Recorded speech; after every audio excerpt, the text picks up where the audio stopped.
Dear friends, welcome to another episode of The Informant. Today we delve into a critical development that's been shaking the global stage, Russia's recent nuclear tests, marking the second one in just 2 weeks. Sources close to the Kremlin have admitted that Russia is indeed gearing up for an apocalyptic scenario. But before we get started, make sure you're subscribed to the channel with notifications turned on. Trust me, you don't want to miss what's coming next. Over the past 2 weeks, Russia has conducted 2 major nuclear exercises, meticulously planned and coordinated. These exercises were designed to simulate an overwhelming response to a nuclear attack and involve the launch of both intercontinental ballistic missiles and cruise missiles.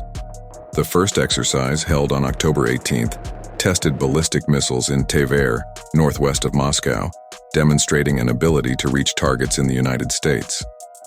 The second drill, on October 29th, expanded the scope significantly to include missile launches from submarines and strategic bombers, deploying long-range missiles capable of carrying nuclear warheads. These launches were carried out from bases in the Barents Sea and the Sea of Okhotsk, demonstrating a multi-theater mobilization of Russia's nuclear capabilities. These exercises are far more than a simple show of strength.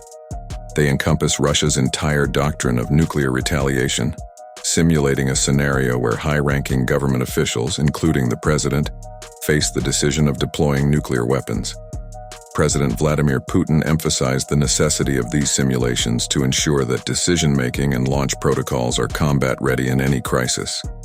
Kremlin sources suggest these exercises are a clear preparation for a doomsday scenario. Beyond the technical elements, there's also a strong geopolitical signal here. Russia is prepared to hold a firm, aggressive stance against what it perceives as existential threats. Historically, Russia has viewed its nuclear arsenal as a cornerstone of its national defense, a last resort measure safeguarding the country's sovereignty. Yet Putin recently announced sweeping changes to Russia's nuclear doctrine, broadening the scope for nuclear response beyond nuclear attacks to include conventional attacks backed by nuclear powers. This means that if a nation supported by a nuclear power, like the United States, launches any conventional attack on Russian territory, Russia may consider this sufficient grounds for a nuclear counterstrike. This revised stance is a direct reaction to Western military aid to Ukraine. Putin has repeatedly warned the United States and NATO that supplying Kyiv with long-range weaponry could be seen as a direct provocation. By adjusting its nuclear doctrine, Moscow signals its willingness to escalate should it feel its territorial integrity is threatened, even indirectly. This ambiguous stance seems designed to intimidate Ukraine's supporters, discouraging them from providing weapons and support that could shift the balance of the conflict. Adding to this complexity are Russia's evolving international alliances. Recently, the visit of North Korea's foreign minister to Russia has fueled speculation about an even closer military partnership between the two nations.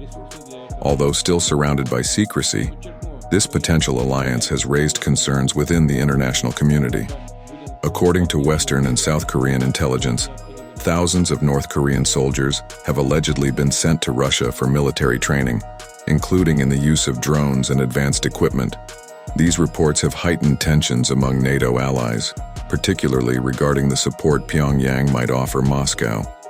South Korean President Suk-yeol has even mentioned the possibility of arming Ukraine if North Korea's active involvement in the conflict is confirmed. The risk of an indirect escalation involving nuclear powers is palpable, and the deployment of North Korean troops to Russian territory could mean that the war in Ukraine will have even broader, more global consequences. For Russia, this alliance is a demonstration that it's not alone in this conflict, while for the West, it introduces a new variable in its containment strategy against Moscow. In conclusion, Russia is harnessing every available resource to assert itself as a formidable military power and to maintain its influence, especially as Western support for Ukraine shows no signs of waning. Large-scale nuclear exercises, changes to its nuclear doctrine, and strengthening alliances with nations like North Korea reflect Putin's determination to keep the West under continuous pressure. This scenario dangerously increases the risk of a larger-scale incident, reminding us of the ever-present dangers in the nuclear era. These warning signs cannot be ignored, and the world now faces the pressing question: Will global leaders find a way to de-escalate before the cost of this war becomes unbearable for all?